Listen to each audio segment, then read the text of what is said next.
Talk of shock, talk of drama, all into this encounter of Man City versus a side which goes by names of Spurs, where Harry Kane has proved to himself that I've discovered my scoring boots. After having spent 3 Premier League games without scoring a goal, he has really come out and scored a brace in there, and he was so much involved into this other one that saw a player who goes by the names of Dujan Kulusovic score into the 4th minute of the game in there. Welcome to Rokani Media. Where you guys and where are you watching us from? This is the Rokani Media football channel, and we are going to react to this game of a team which goes by names of Spurs that has seen them travel to Etihad and give Man City a beating that none of us.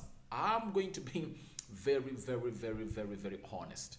I never saw Spurs getting a win at Etihad. I know a draw would have been possible, but getting a win, I never thought about it. But things in football, this is what makes football the most interesting game in the world, because the unexpected always happens. Who expected Spurs to go ahead and really get a win of 3-2? Imagine if someone told me that Spurs could go and gamble for a 1-0, I would have said, oh yeah, because when you look at Spurs, it's not a team that is scoring very many goals in there, and you know that they concede lots of goals. But having not kept a clean sheet for very many games, they come into this game of Man City when Man City had taken 112 days without being beaten, and Man City has been scoring goals for fun.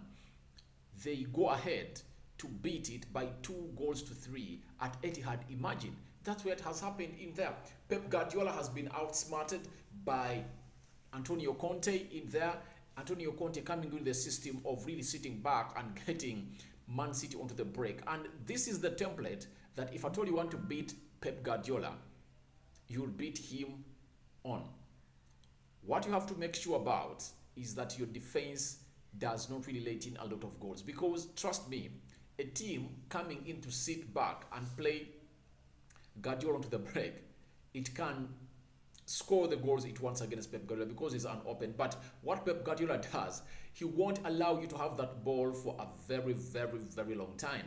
He'll make sure that close to 70 minutes of that game, he's the one having that ball and you have to chase over it. So the few times that you happen to get that ball are the ones you're supposed to use to come in through and really penalize this Pep Guardiola team. And that's what exactly Tottenham Hotspur have done. Look at that pass of Harry Kane that he really played to find out a player who goes by names of Song Hyun-myun. He passes in and finds in Kulusovic in there, and he passes him through, and Kulusovic finds the back of the net into the 4th minute.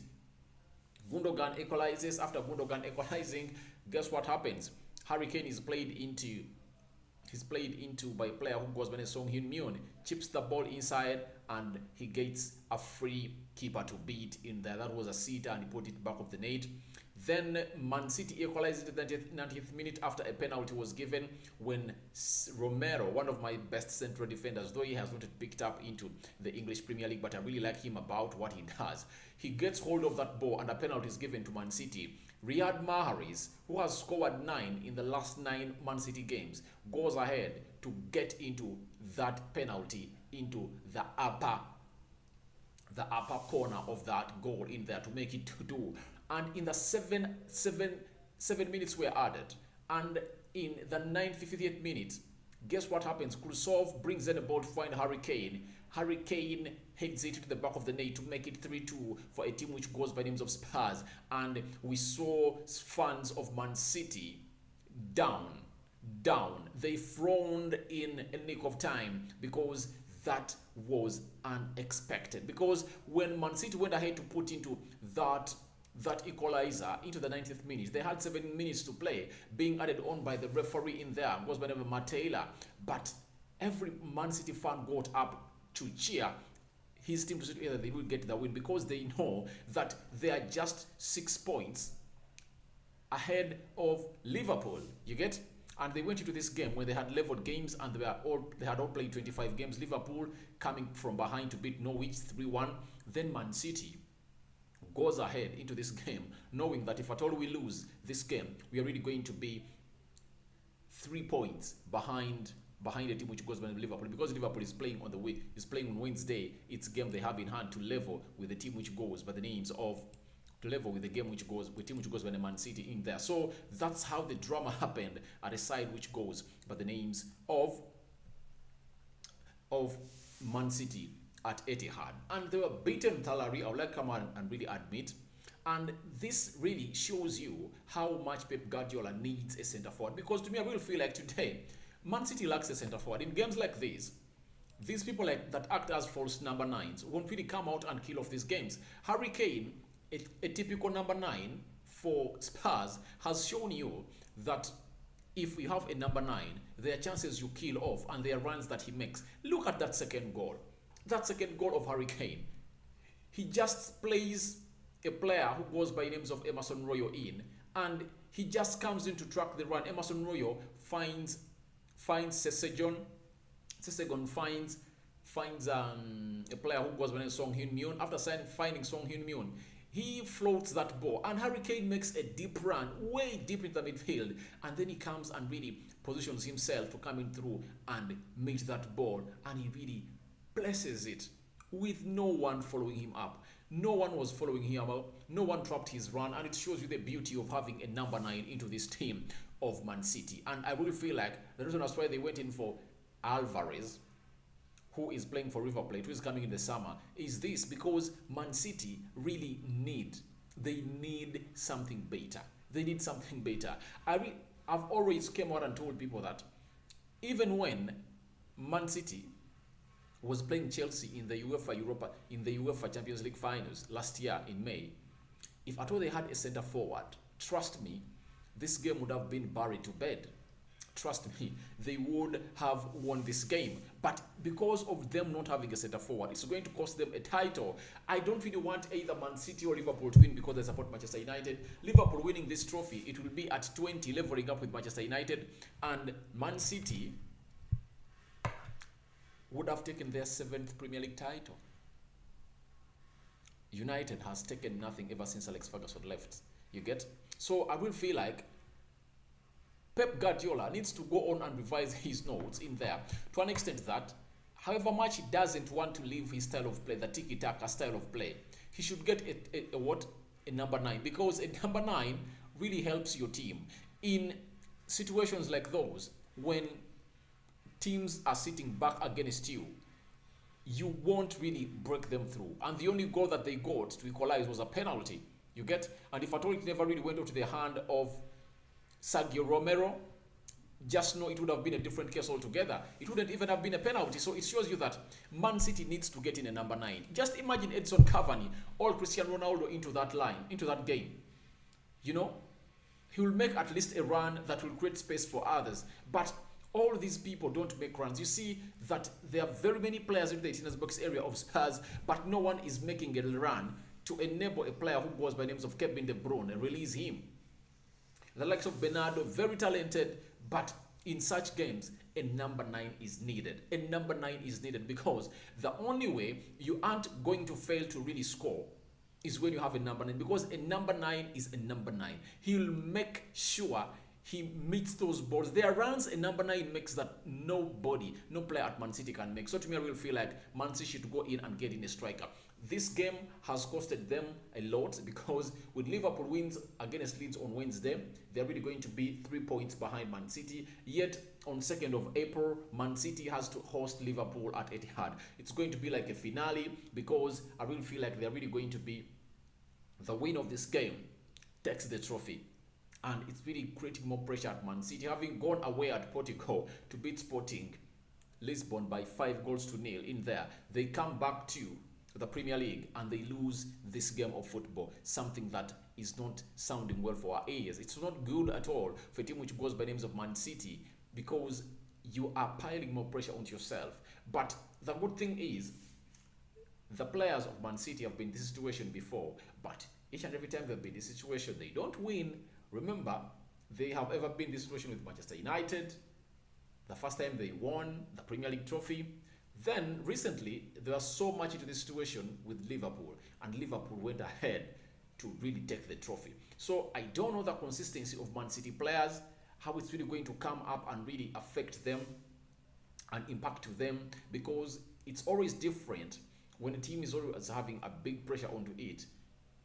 You get when it's playing, it's always a different case altogether. So to me, I really feel like it's going to be a very big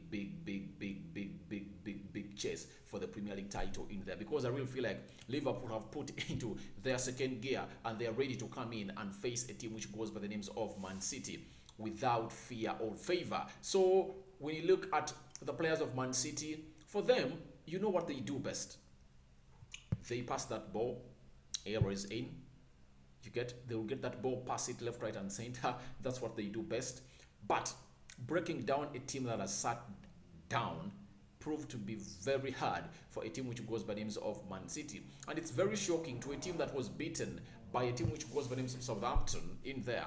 And it comes in here and it really registers a very good win in there, because Spurs have been having a very bad run and the way they've been playing was not all that convincing, to an extent that Southampton visited them on Wednesday, 9th February, and they hit them by how many goals? By 3-2 in there. And Man City has failed to really come up and really put them to the sword into there. Even Wolverhampton Wanderers beat them recently by 2-0. And I think a manager who goes by the names of Conte told the players that, please, we've lost our 2 games and we are going away at Etihad. It's not going to be an easy game for us, but what we have to do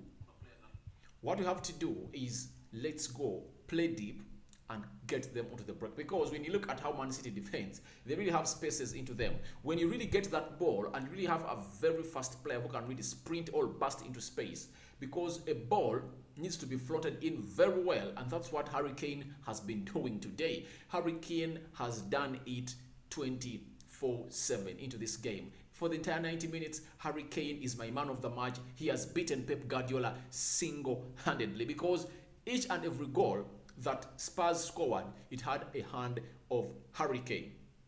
You get? So that means Antonio Conte has really gone through to come in and win this game of football. And when you look at the Premier League table, they are really blessed very well in there, having lost 2 of their previous games. Spurs are into the 7th position, 23 games played and 39 points in there. Arsenal, 23 games played, 42 points in there. Manchester United, 25 games played, 43. And that means Arsenal and Spurs have 2 games in hand to level with Manchester United in there for you. But Manchester United is again going to play tomorrow against a side which goes by the names of Leeds at Aaron Road, and we don't know what the result is going to be in there. But all in all, Man City has really lost 3 points. They would have been crucial in there, but now they have opened the rest totally, and Liverpool is going to play a team which goes by the names of Leeds on Wednesday, and that game is happening at Anfield, and we expect Liverpool to go ahead and win that game of football. So I really feel like Man City have done themselves a disservice today. They are into a bad situation that no team would like to be in, especially when a team which goes by the name of Liverpool is behind your back. It's not good news for them, and I really feel like the chase is not yet over and the Premier League is not yet over. That's what we had for you in here as Hurricane shocks City at the Etihad in there with his brace that he scored that saw Man City lose to Spurs by 3-2 in there. He was very clinical in there, and he has really gone ahead to tell Pep Guardiola, you see, you brought in Jack Grealish at £100 million. Why didn't you add 50 and bring me to save your season? And trust me, he has shown him the reason as to why he never bought him. He has given him a reminder that, please, I was a variable. I wanted to leave, and you couldn't really come out and pay £150 million for me. Yet you went in for Jack Grealish, who is a flop right now. Now, let me show you what Hurricane is all about. And this is a statement that Hurricane has made to tell them that you guys, in the summer, break the bank and bring me to your team. If you don't, then such stuff will always be happening to you in there. But Hurricane has made a very big statement into this game. I don't know what you guys think about Hurricane's performance into this game, but Pep Guardiola is going to mourn and is going to have nightmares about Hurricane because he had really put him onto his list. He wanted him at Tottenham Hotspur. They only managed to raise £130 million in there, £20 million left or were less. They were less by 20 million pounds to convince Daniel Levy, the chairperson of Spurs, to really sign in a player who goes by the names of Kane, and they let him never leave a side which goes by names of Spurs. So that's what we had for you here onto the Rokani Media Football. What a shocker, what a game of football that we all